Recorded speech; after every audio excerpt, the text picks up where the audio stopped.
Welcome back to another episode of Lush Life, No Labels, a podcast where I talk about the struggles and joys of self-improvement, anywhere from relationships, career, wellness, and more. I'm Fatu, and today I am joined by a very special guest, Colby Wilk, who is an intuitive wayfinder. Thank you, Colby, for joining me on today's episode.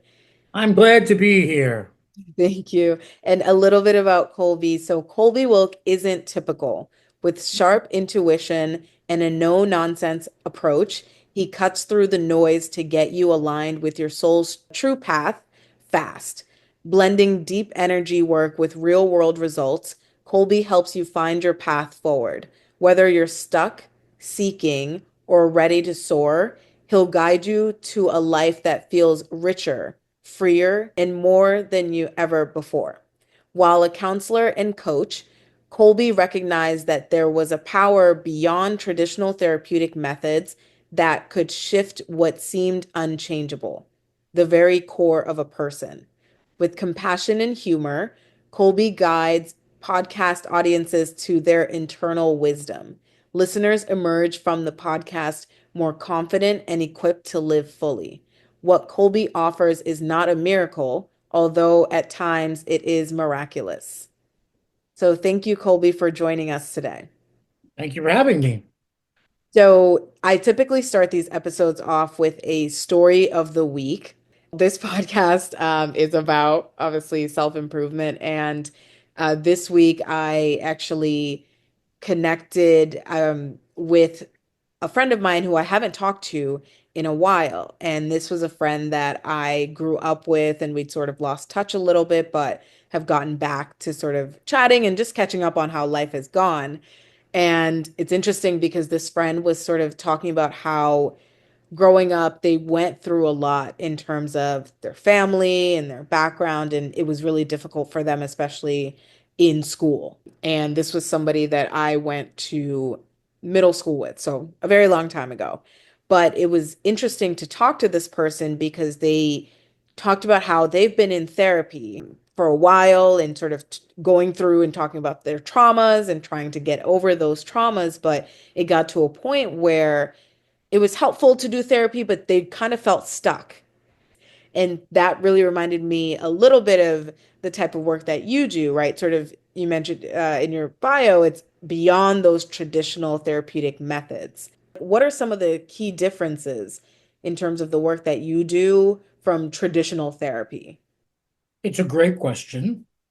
So, any therapist I know will say, I'll say, what modalities do you practice? And they'll say, I'm eclectic. Any therapist. Mhm. So, there are as many forms of healing therapy as there needs to be because we're all so different. So, there's not just one form of healing for everyone. So, the trick is to find somebody that you feel like you like them.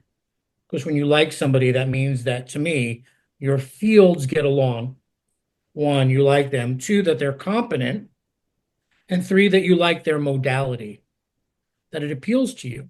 Mhm. So I am not a traditional person, I guess, because I look at things through the lens of the soul, Mhm. what the soul is inviting that maybe somebody is resisting. And in my experience, when you know what your soul is inviting, you stop fighting and you enter into flow. And when you enter into flow, things get clear very quickly. So in my world, our journey is not to be happy. That's not the point of life, Mhm. is to be happy, which is counter to a lot of others. In my opinion, our journey is to become ourselves, whoever that might be. The journey of becoming ourselves is a continual coming out, Mhm. which is not always a comfortable process, but deeply satisfying. So you become more and more of who you are, and some parts of us we don't like so much. But it's an accepting ourselves. And this is the challenge with self development because we're really not developing ourselves. trying to bend ourselves into some version of better. We're trying to become ourselves. And the path of becoming ourselves is accepting ourselves as we are. And from that place, we might decide to go to the gym more or eat a certain type of food or not eat a certain type of food. But it comes from the place of accepting, which is way different than I'm going to be better. Hmm. I'm going to be fitter. I'm going to be more likable, this type of thing. Because any of those efforts from that paradigm comes from self-hatred. Hmm. And nothing good will come from a venture that's coming from hatred. That's a great point. And it's interesting when you said that we're basically finding the way to ourselves, that, right? We're just going into that person who we've always been, but maybe it's been untapped. And as you mentioned, a lot of us, me included, I don't really think about it like that because we're taught or we hear about self-improvement so much. We have this one definition of it. So it's really interesting the perspective that you have. Right. So, like your friend who's finding that therapy is not scratching the itch. Mhm. I wonder what that scratch is, what the itch is. Mhm. What is her expectation? Is she looking outside of herself? Mhm. So many people are chasing after wounds, thriving, or whatever the case may be. And a lot of people have sold a lot of books, a lot of conference tickets, had a lot of sessions to try to keep people healing. Now, I'm a bit older than you, Mhm. so I will tell you the people that keep on chasing after their wounds, there's no end to the wounding. You Mhm. keep on digging, you're going to find something. So, sure, getting to the bottom of a wound and releasing whatever that toxicity is, entering into forgiveness and acceptance, yes, that's great. But there's also remodulating the energetic field, the jelly bean of energy that is around us. Mhm. Because when you're in a higher state of consciousness, your jelly bean looks different than when you're depressed or anxious. So you can manage your jelly bean to do different things without having to be there, meaning that you don't need to wait for a new kitten, a new puppy, or a lover in your bed to feel good. Mhm. You can remodulate your energy. And that's my world. Like, I'm less about changing my thinking because that seems really hard to me. I'm Mhm. more about shifting my energy, and that changes my thinking. That's my style. That doesn't mean shifting your thinking first is wrong. So we have digging to the bottom of a wound, shifting your energy. And the third thing is being aware of your ego, which most people are not aware of how their ego is causing them suffering. And what I mean by ego is that part of you that wants you to think you're different and special. Special meaning you're better or you're worse than everyone else or Mhm. than the person you're perceiving. A lot of new agey self-development types do not understand how their ego plays a role in their suffering. Mhm. It's in our understanding of, oh my, that's my ego. That wasn't me. That was my ego. Oh, I'm so sorry. I'm so sorry. I Mhm. said something weird there. So that's how I guess how I'm a little different. Mhm. And like I said, if you're looking for help, I might be the person for that person, or I might not be. It's all about finding that right connection at the right time. Mhm. And this is why intuition is so important. I don't know how people get through without having intuition. Yeah. I'll be like, oh, I could take all these different supplements for this thing. How do you know which supplement? Well, you can ask your doctor or your practitioner Mhm. and go with their knowledge. Or how do you know what practitioner to go to? There's gobs and gobs of chiropractors, How do you know? You have to develop your intuition. And by developing your intuition, you gain more and more access to your soul. Okay. And actually, leading on that, is it that do we all have our intuition and we need to tap into it, or is it truly something that that needs to be built up like muscle memory? We all can do math, but not everyone's an Einstein, True. True. right? We all have intuition, but Mhm. there are those of us who are more honed. And the truth is, you could develop any skill. Like I'm a terrible speller, Hmm. terrible. I have no desire to get better. None. I have no desire. I rely on spell check. And to be honest with you, I don't care. I'm like, they'll figure it out. They'll figure out what I'm saying. They They'll know what I'm, yeah. there. They'll figure it out. And look, anything we put attention on, we will get better at. Now, I may not be as good as math as an Einstein, but I can get better. Hmm. You can get better at intuitive knowing.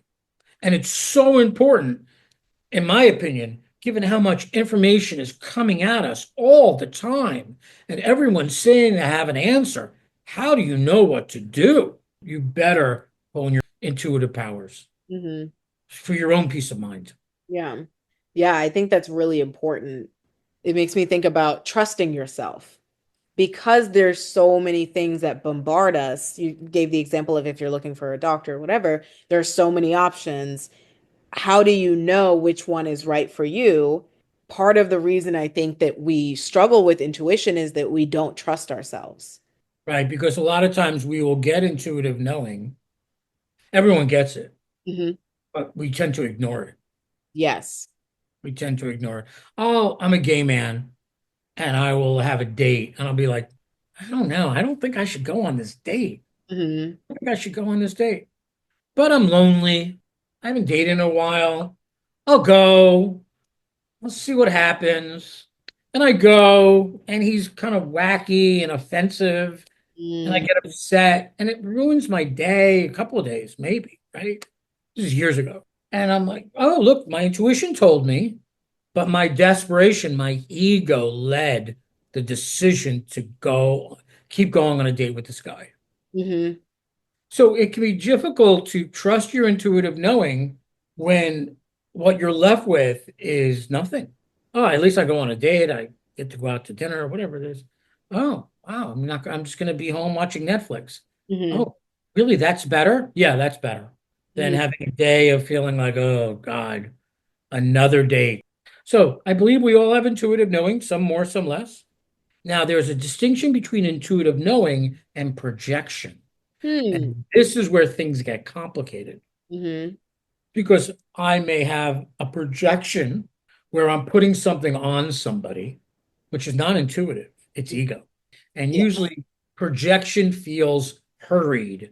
Intuition is slow, and it really doesn't matter what's happening in life, it still stays there.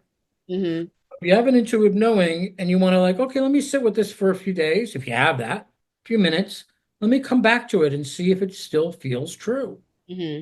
Projection is rushed. I got to do it. Hmm. Hmm. And the more you trust your intuition, the more messages, the more profound messages you're going to get. Hmm. So those people who feel stuck, lost, confused, okay, let's work on your intuition.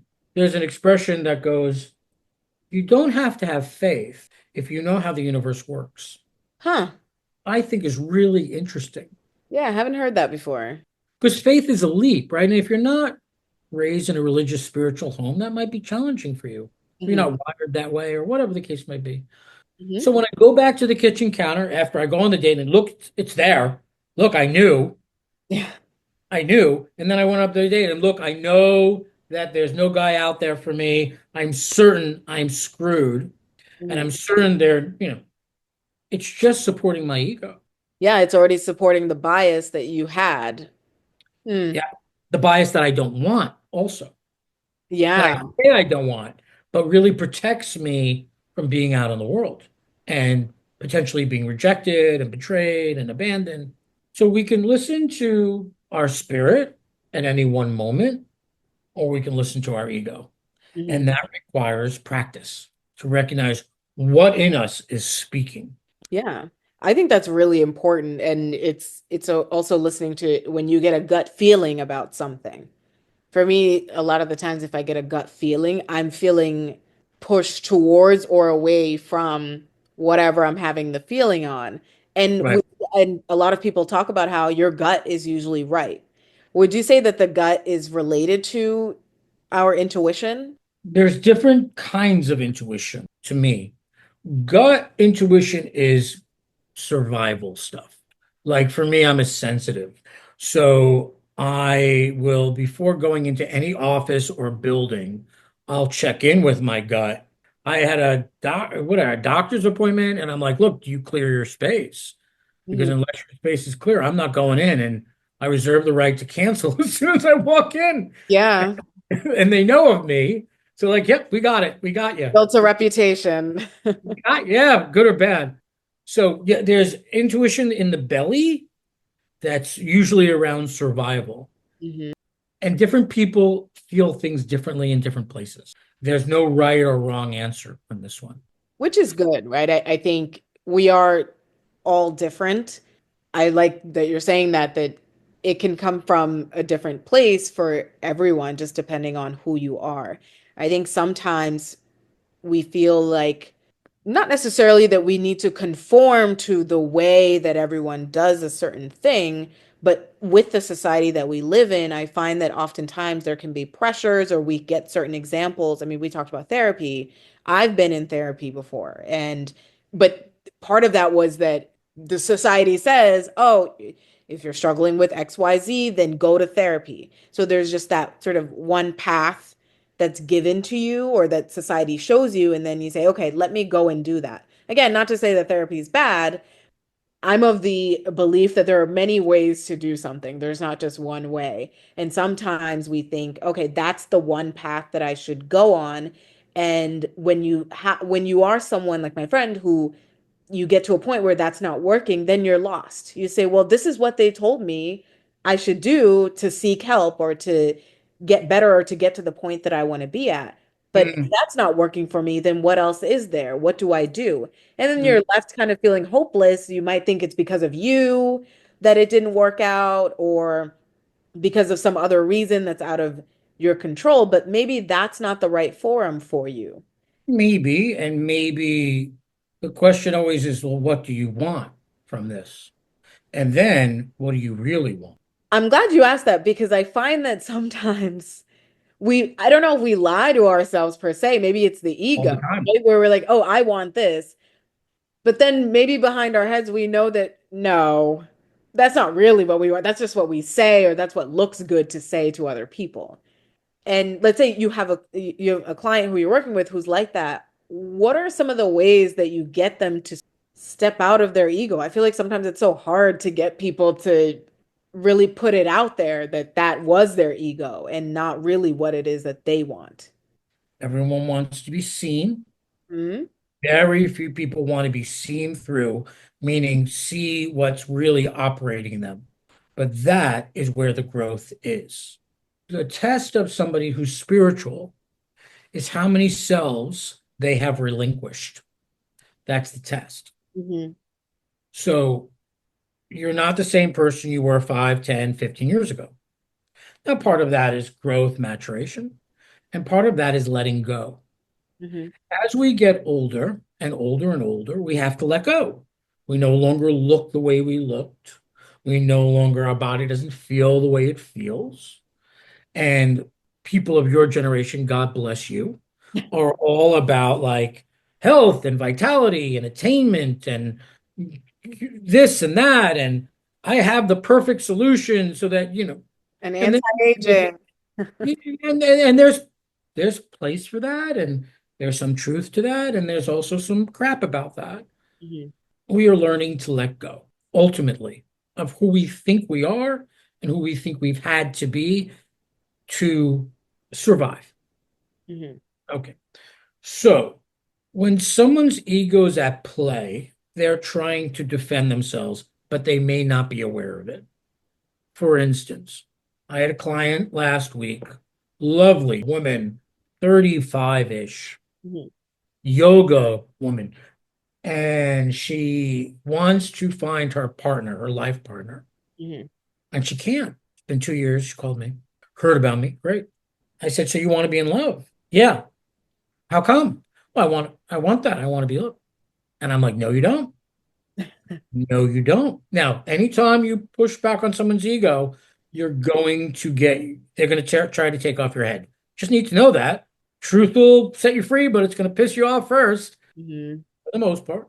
And the more spiritual you are, the more you're like, oh, it's my ego, and you are able to hold on to yourself. Hmm. So I said, you don't want that. You don't want to be in love. Yes, I do.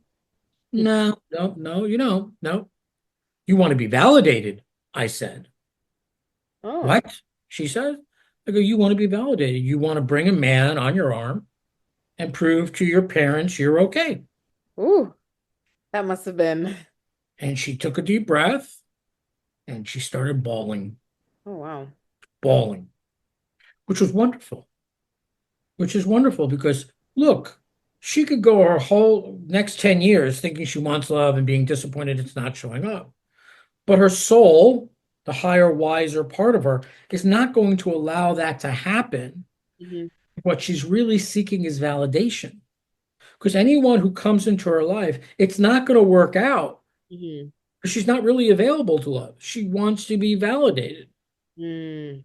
right? So let's work on you validating yourself. Hmm. That's, and then maybe he will come. Hmm. He, she, in this case, he. Great. But she didn't know that. She wasn't trying to lie. She was saying the truth as she knew it. Right. Because there's a time when your partner is not going to validate you. Yeah. And what are you going to do? Then you, oh, it's over. He's a Hmm. that's relationships are hard. Most of us don't have training on what a good relationship is. What Hmm. a, I mean, where would we have gotten that, Yeah, right? that's Where, true. where would we have gotten that? So, okay, so now she's working on validation, Hmm. working on getting validated and validated and validated, so that if and when she reaches some place, maybe she'll want to do the love thing. Maybe she won't. It's okay. Again, it's not about developing yourself. It's about accepting yourself, even if you don't know who that is. Yeah, it's about realizing who you are, which I think a lot of us struggle with. And Oh, I'm yeah. curious because when we're younger, we have our parents, they raise us a certain way. We all grow up under different circumstances. And I find that our sense of self is what we think is our sense of self starts building up from the way that we were raised. Then you go through puberty and you're questioning yourself. You're going through all of these changes. Your mind is all over the place. And then, you continue to grow up and you go through these different phases of life. And a lot of that is questioning ourselves. A lot of that is saying, okay, now what? Like, for example, I have a younger brother who just graduated from undergrad. So he's at a very critical point and he's like, okay, now is the time for me to start being an adult. But what does that even mean? I see these other people around me and the way that I think as an adult, I don't see them displaying that. I'm confused. I don't even know who I am really because now I'm no longer a college student. I'm an adult, but what kind of an adult am I? And so we, at all of these different junctions, we do question ourselves, but to your point about we don't learn about how to be in relationships, now I'm thinking like, is there a point where we learn to be ourselves? And the answer is probably no, because we're often influenced by our parents, then we're influenced by whatever we see online or the people we're surrounded by. When you're in college, you're influenced by the people you're around. So I find that we're often just being influenced over time. So with your line of work and your experiences, do you find that influence or external influence is one of those things that one drives our ego, but also keeps us from really learning intuition? If it were a different time and you were a seeker, Mhm. many traditions in many parts of the world, you would go away to the elders and you would live with the elders and be trained by them and spend a lot of time in solitude and quiet. Now, your brother, he wants to go out, I imagine. He wants to go buy things and dress relevant, I would imagine, and build his kingdom. Hmm. And there's a place for that in your early 20s, for sure. And if you want to know yourself, you're going to have to take time with yourself. Hmm. Recently, I think I mentioned to you, my phone jumped in, had nothing to do with me, jumped into the shower with me and Hmm. got wet, and now I'm without a phone. And just being without a phone has been freaking magical for a week not have my headphones on, constantly being barraged. And this is what I do for a living. And yeah, if you want to know who you are, you got to have to take time for yourself. That's the first step. And everything in our society is saying no, no, don't do that. Get Mhm. on Instagram, get on TikTok, publish a video, do something, be somebody. And the pressure's intense. Oh, it's intense for your generation. Jesus, intense. But I think the first step is to choose yourself Mhm. by taking time for yourself. Yeah, I agree. Having that silence instead of having all of these things come to you is really important. Are there any ways that we can still take that time to ourselves without having to go somewhere? I mean, my thing is I help people find their way, Hmm. not by telling them where to go, because most shaman, healers, gurus, therapists can only tell you the path that they've walked and then share with you their learning. And maybe it'll hit, maybe it won't. Hmm. But you can only get to a certain level of well-being by applying somebody else's ideas to yourself. Hmm. Real, true well-being requires you to do something deeper to go within. By going within, you discover who you really are and what you really want. Hmm. If I asked your brother, what do you want? I imagine would say he wants to be successful. Hmm. And from there, that would tell us where to go. Now, if I asked you, so where would you like to go? And you might say, The first thing that comes to mind is that I want to feel fulfilled. no, but you're looking for purpose. Yes, yes. It's very clear. It's very clear to me that that's what you're looking for. You're looking for purpose. Hmm. Right. Okay, so if you're looking for purpose, what's your next step? Try to figure out what makes me feel like I have purpose. Great. So notice what you just did. You went into your head. We don't find purpose. Purpose is an energy that finds us. Hmm. I have a sense to go to this workshop, and it may not make sense because people your age, God bless you, I keep on putting saying that, think that they have a path. Hmm. No path. Let me be really clear with you and all your listeners. There is no path. There are stepping stones.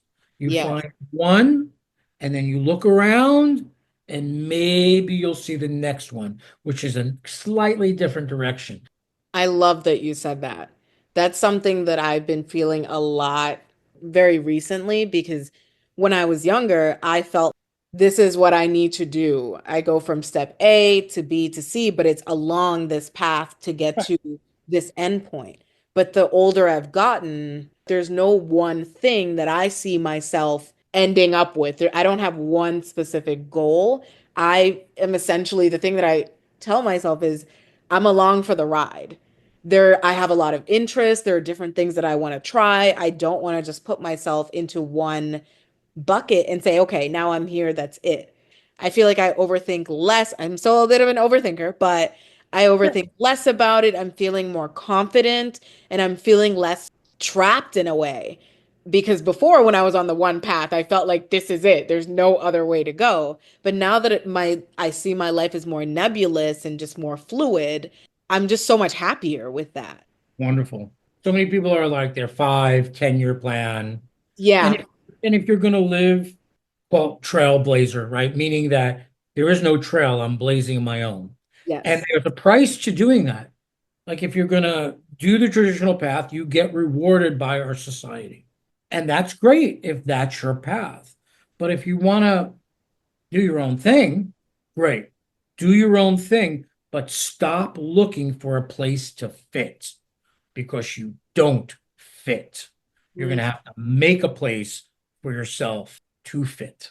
Mm-hmm. And that's uncomfortable for a lot of people. It was uncomfortable for me when I started changing the way that I feel about this and the way that I think about my future. Because we're so used to a rigid society, it tells you to do A, B, and C. As you mentioned, everyone else is sort of doing the whole, this is my one path type of thing. And when you start changing a little bit, it is uncomfortable. Right. And you're allowing yourself to become yourself. Mhm. And the path of knowing yourself is a path of self-awareness. Hmm. So many people who are doing their own thing don't feel like they belong Hmm. and causes them to have a lot of sadness. At the same time, not belonging has given them a lot of richness in terms of their own ability to know themselves. It's quite a challenge. Yeah, for sure. I mean, consumerism is based on there's something wrong with you here, buy this. Yes, yes. So in all of the time that you've been doing this work, has there been anything that has changed for you, whether in terms of the types of people that come to you to really find their path or the way that you approach your clients? Years ago, I would use my gift because I have this gift of being able to spot what's in someone's blind spot causing them suffering. Hmm. And they would walk away from the session feeling better. It felt good. It definitely inflated my ego for a bit. And then I realized that I'm not helping really people to get beyond their circumstance. Hmm. They find something to suffer about Mm, because that's the human condition. Something's got to be wrong. yeah. We have a lake here in Seattle. If I walk around the lake and I eavesdrop, I will hear people complain to the other person next to them about their boyfriend, their husband, their wife, their job. Everyone's complaining to everyone else. Hmm. And so my work has changed to helping people find their way to who they really are and to the life that's calling them. We all have a life that's been calling us, and we complain that life doesn't work out. But there's this life that's calling us, and we don't think we deserve. We're afraid to admit it. We don't think it's possible. I help people to step into that, Hmm. which I find very rewarding. So my clientele has changed significantly from people coming to me to feel better, Hmm. people who want to be better by being themselves. So it's a more mature audience, not necessarily age, but mature, inside. Hmm. But I like where it is. Who knows where it's going? I'm Yeah. doing a lot of work on people's souls now, Hmm. which what I didn't realize was that people's souls can get damaged. I had no idea about this. That your soul, after experiencing trauma and a whole bunch of negativity, can get damaged. And so people are running around and they've tried everything: hypnotherapy, therapy, planned assisted, therapy, shamanism, like gurus, books, everything under the sun. And I find like this may be what's been in a lot of people's way. Hmm. I think that's great. And you mentioned this at the beginning and have given that example now of we are evolving. So similar to the way that your clientele has evolved and the way that you do your work has evolved, there's not just one way to do it, which, yeah, I think that's definitely something that keeps a lot of us back in this Mm.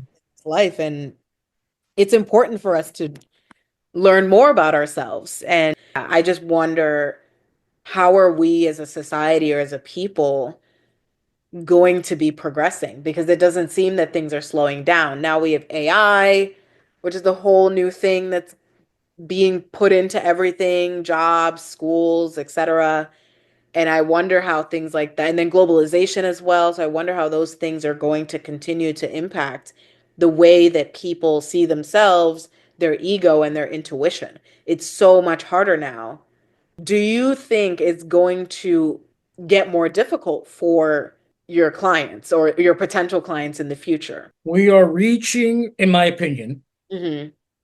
a moment where things are either going to really fall apart or come together. Having said that, those people who follow conspiracy stuff and listen to the news way too much are Hmm. not helping themselves. There's lots of reasons to be afraid, but being afraid doesn't help anyone, Hmm. especially the person who's afraid. So be as calm and steady and embodied as possible. And there are many, many practices to do that: meditation, yoga. If you don't, you have something that works. If you don't, find something Hmm. that makes you aware of your well-being. Now, having said that, It doesn't have to be the end of the world, but it is the end of this world. Right. We can't keep going. We don't have enough resources the way they're allocated. That's just if they were reallocated, there's more than enough for everyone on the planet, Hmm. right? But we can't. And people are holding on to their privilege and their resources, and they're not letting go easily. So if I were to give advice to anyone, and the challenge with advice is no one benefits from advice other than the advice giver, because the only thing that teaches is experience. Right. But if you're listening to this and you're like, Jesus Christ, this guy's predicting the end of the world, take a breath, calm down. There's not much you can do about it as just an everyday person. The only thing I can do about it is to breathe and know peace and well-being over here in me and the people I touch. And in that, it ripples out. If you are somebody who has to participate in the world, right? And you don't have, try to take time for yourself. Every meal, try to do at least one meal a day in silence. Turn off your technology. Just eat your lunch. Hmm. Don't chat with your friend. Turn off your Netflix. Just eat your lunch. For millennia, we sat around fire and we told stories. And then somebody would run out of stories. We just sit there. Hmm. Our nervous systems are wired for greater and deeper rest. So many folks are running around trying to fix themselves, supplements, practitioners, as opposed to let me just take a week and every day take an hour and just stare out the window. Hmm. You don't even have to meditate. Just stare out the window. Look at nothing. Give yourself, just like our ancestors did, sit at the fire, engage in the natural world. Hmm. Not wired for it. Hmm. And especially if you're sensitive. Yeah, I agree. I agree. There's so much simulation or overstimulation, so much noise, as you mentioned earlier, and it is hard to get out of. I like what you said. Just sit down and stare at the window. You don't need to do much. You don't need to spend all this money. You don't need to do XYZ. You can just take a break. You don't need to check your phone, right? You could put your phone on do not disturb for 5, 10, 20 minutes, and the world is not going to end in that time. Things are not going to pass you by in that time. I completely agree that it's so important for us to slow down, and we don't do it enough. Right. And again, Mhm. telling somebody what they should do doesn't help, right? Right. What do you want? Hmm. Go on. Your brother may want success. Okay, maybe part of that success is taking an hour a day and doing nothing. Hmm. If he hears I need to do this for my health, he ain't going to do it more than a week. Right. He no one is. It has to be in concert with what you want for you. Hmm. And we make things much, oh, well, I don't know how to meditate. I'm really bad at just turn off your devices, look out the window. Hmm. Look out the window. And if you can sit still, then maybe you should see a practitioner to help you know that you're safe. Hmm. All of our damage is in relationship. You were damaged by your mother, your father, your brother, your teacher, whoever it was. The only way to heal that damage is in relationship. Hmm. All the meditation you want, yeah, that's great, but you're going to have to find someone to work with to unravel that trauma and stand as a loving presence in a way that your mother, father, brother, sister, teacher wasn't, Hmm. so that you have a template that you are safe. So, this is why it's so important for people to find a practitioner that they stick with over time that knows their mental landscape. Because the truth is, people only heal when they allow themselves to heal. And they Hmm. only allow themselves to feel when they feel like they can trust the other, Yeah, and when they feel safe. not judge them. Hmm. And if you've been judged, and who hasn't, Yeah, right? Who hasn't, get right? there. And if you're sensitive, and who's not, Hmm. then open up to somebody. Let's do a practice because we're here. So this is called, I call this baby in a blanket. Hmm. So you grab a blanket and you hold it like a baby, like I am doing now, and you imagine yourself in the blanket. Okay. And I've seen pictures of myself at different ages. And so I intuitively, oh, he's about a year. And I see my little face. And then from my heart, I talk to him, me. Hmm. I love you. You're welcome here. You are a treasure. I will protect you. So I do that all from my heart. And I hope you're doing it to you. Right. And then I put the baby down in a blanket and I become that which I just held. And I receive the energy that I just put out towards the baby in the blanket because now I am the baby in the blanket. And then I go back when I feel like that's done and I hold the baby in the blanket again and I see myself, same age. Oh my gosh, I'm so blessed. You're so welcomed here. I hope you had a good journey. I know that was tough, but it's going to get easier and I'm going to be with you every step of the way. And then I put the baby down again and I become the baby in the blanket and I receive that which I just gave. This can be really helpful for people who don't trust other people to love them because you're taking in the love that you gave yourself. And because you're giving it to yourself, it doesn't come with obligations or anything wacky. Hmm. It's just pure. And it's so calming. Isn't it? It's like reaffirming myself, the words that you were saying, and I was repeating it to myself, my pillow baby. I think that it really made me feel so calm. It made me, like I said, really reaffirm myself. It made me really feel like I was taking care of myself, that baby, and then taking care of myself, Mm. my inner self. And I think that's beautiful. Yeah, I feel so calm right now. Isn't nice? Yeah, it's really great. Yeah, it's something for people they can practice and you just do it slow. You don't change the ages, 1 age a day, whatever it is, right? But it's not like we're trying, just like you said, we're not trying to check off our list and get anywhere, Yeah. right? We're just, one could say that, we have childhood wounds and it causes energetic wounds. Mhm. And so by love is the ultimate salve. That's what we all want. We can call it money, we can call it abs, we can call it a beautiful home, but really what we want is love. So give yourself some love. For my listeners, I certainly challenge you to complete this exercise and to try it out. It certainly doesn't hurt. It does not take more than a minute. Just try it out and see how you feel. Think about how you felt before you did this and think about how you feel immediately after. Mm. When I first came up with this, I would take my baby in a blanket everywhere. Oh, I was dating this guy, and he was very understanding, and I bring him to restaurants. I get a high chair because I'm like, look, I'm healing this younger part of me. yeah. I complain that, oh, I didn't get the best parenting, whatever. Okay, well, do something about it. Hmm. So if you're going to do this, do it. Give yourself a week, give yourself 2 weeks, just every day, 10 minutes. See what it does. We all want people to give us time, Hmm. their energy, their interest.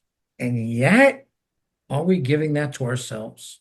It's a great question. And we complain that no one else is seeing me and wants to know me. And before running off to another practitioner or getting another supplement, how about get a little blanket, a little pillow? You sit for 5 minutes. I'm an ADHD kid. I have very little patience. Now I could sit for hours and meditate. So the practices I come up with are very short because that's what I could do Hmm. and transferable. There are a lot of them on my website if people want to go check out. That's great. Thank you so much for taking me through that. And I think that's a really great way for us to actually start concluding the episode for today. Colby, you've talked about a lot of really great things. I've certainly learned a lot from you, and I know my audience will also learn a lot from this episode. So, for those listening, I will have Colby's information in the episode description. To learn more about Colby and the work that he gets to do, you can visit www.colbywilk.com. That will all be in the description, so you can go and check him out and get connected with him. But Colby, as we wrap up, do you have any final words for our listeners today? I can send you this. I offer a free gift called The First Secret to Finding Your Way. Mhm. It's the secret, one of the secrets that people don't know that's in their way of not finding it. Thanks for listening to another episode of Lush Life No Labels. Colby, it's been great to connect with you and chat with you today as well. So thank you so much for My pleasure. Really a lot of fun. awesome.